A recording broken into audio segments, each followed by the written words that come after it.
పల్లి మున్సిపాలిటీలో నేను నా జన్మస్థలం అయిన మా మైసమ్మగూడెం గ్రామంలో పెద్ద ఎత్తున మా ఎంపీ గారు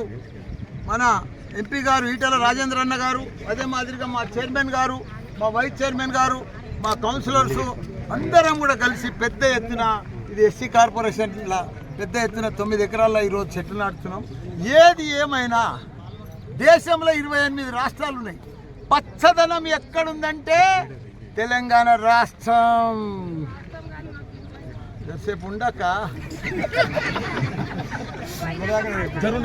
ఏది ఏమైనా మనం చూస్తూ ఉన్నాం. ఎక్కడ చూసినా ఎక్కడ దాకా అయితే పచ్చదనం ఉందో అది తెలంగాణ రాష్ట్రం, ఎక్కడైతే చెట్లున్నాయో అది తెలంగాణ రాష్ట్రం.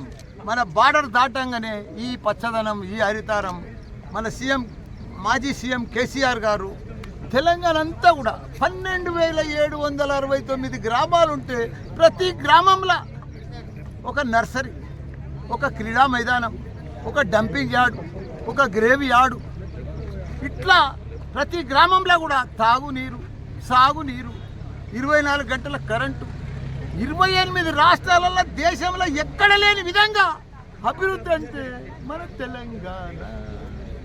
ఎక్కడ చూడు ఈ ఊర్లే 5 ఎకరాలు పెట్టి మంచి రిజర్వాయర్లు, లక్షల కోట్లు తాగునీరు కోసం.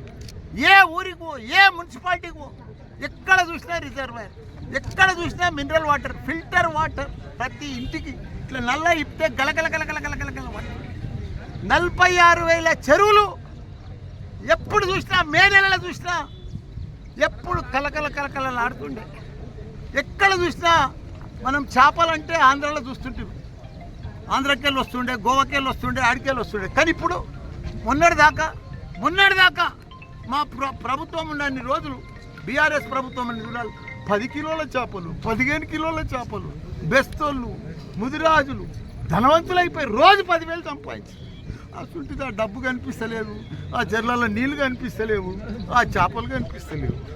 ఎక్కడ చూసినా మనం ఎట్లయినా ఆ వర్షాలు కూడా దూరం అయిపోతూ ఉన్నాయి. ఈడికి నెల 40-50 రోజులు అయింది ఇప్పుడు కాలం పోయి కూడా. పాపం రైతులు కూడా అంత ఇబ్బంది పడుతున్నారు. కాబట్టి మనం ఇంకా చెట్లు నాటాలి, హరితారం పెద్ద ఎత్తున చేసుకోవాలి. ఈ నడుమ కుక్కల పెడితే ఎక్కువైపోయింది. ఇప్పుడు జవాన్ నగర్ పోతున్నా, ఈడ కూడా చెప్పిన ఈ మున్సిపాలిటీలో ప్రతి మున్సిపాలిటీలో కుక్కల కోసం సపరేట్గా ట్రీట్మెంట్ చేయాలి. ఏవైనా ఫుడ్ కోర్ట్ కానీ, మన దాబాలు కానీ, హోటళ్ళు కానీ, చికెన్ దుకాణాలు కానీ, మటన్ దుకాణాలు కానీ అన్ని ఇన్స్పెక్షన్ చేసి పర్ఫెక్ట్గా చేయాలి. అవన్నిటి కూడా తీర్మానం చేస్తున్నాం. ప్రతి మున్సిపాలిటీలో ప్రతి కౌన్సిలర్ కూడా ఒక సైనికుల లెక్క వాళ్ళ బస్తీలో ఎన్ని కుక్కలు ఉన్నాయి, ఎన్ని ప్రాబ్లమ్స్ ఉన్నాయి, అవన్నీ కూడా బెడదతోటి వాళ్ళందరూ కూడా సైనికుల లెక్క పనిచేయాలని కూడా అందరికి చెప్పినాం. ప్రతి జాగాలో కూడా అందరూ కూడా సేఫ్ సైడ్ ప్రజల భద్రతని మన భద్రత కాబట్టి మనం అందరం కూడా డ్యూటీ చేయవలసిన బాధ్యత. ఎంపీ కానీ, ఎమ్మెల్యే కానీ, చైర్మన్ కానీ ఎవరు రాజకీయం వచ్చినప్పుడు, ఎలక్షన్లు వచ్చినప్పుడు తర్వాత చూసుకుందాం కానీ మొదలైతే ప్రజలకు సేవ చేయమని కూడా అందరికీ చెప్తున్నాం. అందరం కలిసి పెద్ద ఎత్తున ఇవన్నీ కూడా ప్రాబ్లమ్స్ క్లియర్ చేస్తామని కూడా మనవి చేస్తున్నాం. ఇప్పుడు రాజకీయం